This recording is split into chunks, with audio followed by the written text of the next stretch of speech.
12h30 sur TV Vendée, l'heure de votre flash info du jeudi 28 septembre.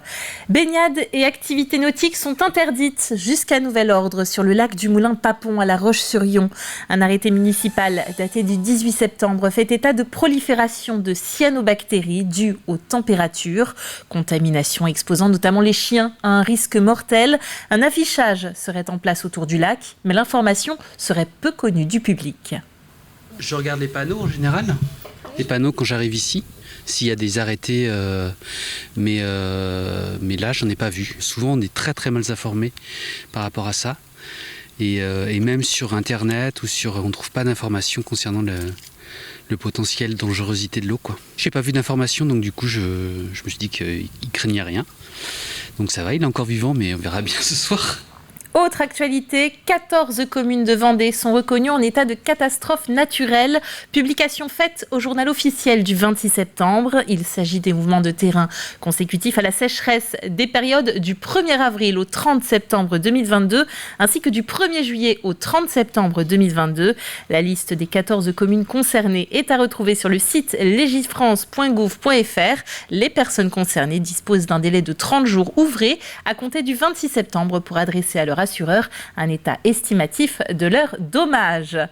Au Sables d'Olonne, une formation se lance pour travailler dans le secteur de la course au large. Intitulée préparateur de bateaux de course au large, elle sera délivrée sur 6 mois en alternance au sein du lycée Éric Tabarly. La première session démarre le 18 septembre 2024.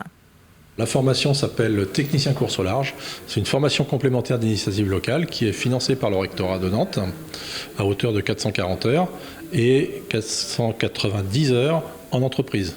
Donc ça fait une formation de plus de 900 heures, uniquement professionnelle. C'est une formation pour la préparation de la course au large. Et donc les différents sujets sur lesquels nous allons intervenir, ce sont le fait d'avoir un préparateur, le médical, le numérique, la communication, etc. Donc on a pas mal de choses comme ça qu'on va développer avec eux pour permettre à des jeunes de trouver un emploi dans la course au large à la sortie de cette formation. Et on reste au Sables d'Olonne puisque les finales du stand-up paddle surfing se déroulaient ce mercredi après-midi sur la plage de Tanchette. Dans des conditions dégradées et des vagues courtes, les Français n'ont pas autant brillé qu'on l'espérait. Compte rendu de la compétition avec Alexandre Lenaour. Elle était attendue, l'équipe de France était bien présente hier, mercredi, sur le spot de Tanchette.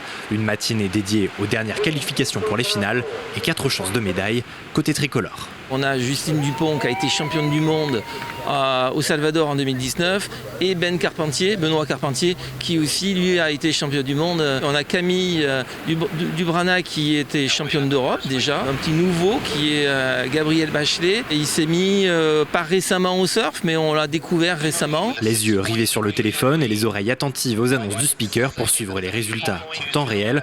Les surfeurs sont 4 sur chaque session. Ordre de priorité à respecter pour chacun. Sous le regard de 5 juges, chaque vague prise est notée sur 10 et les 2 meilleurs scores sont pris en compte. Les sauveteurs doivent réaliser les manœuvres les plus radicales possibles dans la partie la plus critique de la vague. La partie la plus critique de la vague, c'est la partie la plus creuse. Au sortir des séries et des repêchages, seuls Benoît Carpentier et Justine Dupont se qualifient pour les finales. Niveau conditions, le vent tourne, plein face, les vagues sont courtes, pas vraiment l'idéal. Le breton maillot rouge ouvre le bal. Avec un score de 9,70, le champion du monde 2019 ne peut faire mieux qu'une 3e place. C'est le jeune portoricain Max Torres qui décroche l'or. Je me voyais 2e au moins. Donc bronze, ça fait chier, on va dire, un petit peu. Mais sur la fin, j'ai eu un bel enchaînement où j'ai eu plein de vagues. Malheureusement, les scores n'ont pas trop suivi. Et du moins, j'étais dans ma série. J'ai fait mon boulot. Je suis content de moi, de mon surf. Et voilà. Les espoirs français désormais tournés vers Justine Dupont, enceinte de 5 mois.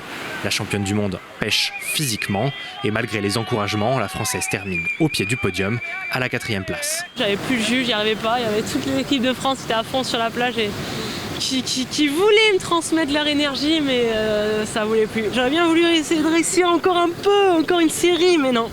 Enfin, après, c'est facile à dire physique, c'est tout, c'est la compète, elles ont été meilleures et j'ai été moins bonne, et voilà, c'est tout. Une déception qui contraste avec la joie des Argentins. Luchi Cosoletto remporte ses championnats du monde pour les femmes. Journée plus qu'en demi-teinte, donc pour les Bleus, mais rien n'est encore joué pour décrocher le titre en équipe. Les compétitions se poursuivent jusqu'à dimanche. Place désormais à la Race, à suivre sur la grande plage des Sables-d'Olonne. Compétition internationale toujours, mais côté salles obscures, la 14e édition du FIF, le Festival international du film de La Roche-sur-Yon, se tient du 16 jusqu'au 21 octobre. Les organisateurs ont levé le voile hier sur la programmation complète, 17 films, des avant-premières, des rencontres avec des acteurs, bref, le cinéma contemporain généraliste dans toute sa diversité. L'idée est d'accueillir le plus possible de formes au festival et de ne pas faire de distinction, d'être vraiment le plus large possible, à la fois pour permettre au plus grand nombre de venir découvrir les films, mais aussi pour présenter un peu une palette, une image de ce qui se passe aujourd'hui dans le cinéma contemporain. Donc en effet, on aura autant du film d'animation que du film de genre, que du film historique, avec cette idée quand même que voilà, avant tout un film est un film, mais voilà, qu'on peut trouver différentes formes de cinéma aujourd'hui. Et c'est le film Madame de Sévigné d'Isabelle Brocard qui ouvrira cette 14e édition.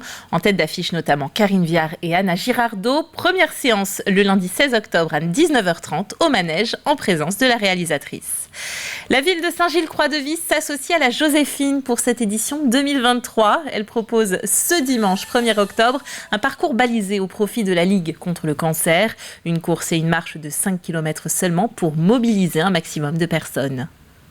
Le parcours aura lieu le 1er octobre et il va partir de ce site, donc de la tour Joséphine. C'est une symbolique par rapport à la manifestation. Et ensuite, nous allons longer la vie, le port, passer par le pont de la Concorde et ensuite partir vers la plage dune de la Garenne. Pendant le mois d'octobre, la municipalité sera aux couleurs roses, d'octobre rose. Donc bien sûr la mairie. Et ensuite un axe qui va de la mairie jusqu'au pont de la Concorde et la passerelle Beneteau sera illuminée, entre autres la nuit, donc avec un éclairage rose. Et puis ensuite sur l'ensemble du parcours, des oriflammes, des drapeaux, aux couleurs d'octobre rose. Une dernière information avant de nous quitter et encore une fermeture temporaire d'un service d'urgence.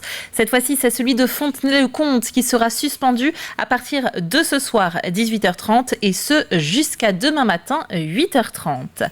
C'est la fin de ce flash de mi-journée. Merci de l'avoir suivi avec nous. On se retrouve à 18h pour une édition complète. Passez une très belle après-midi.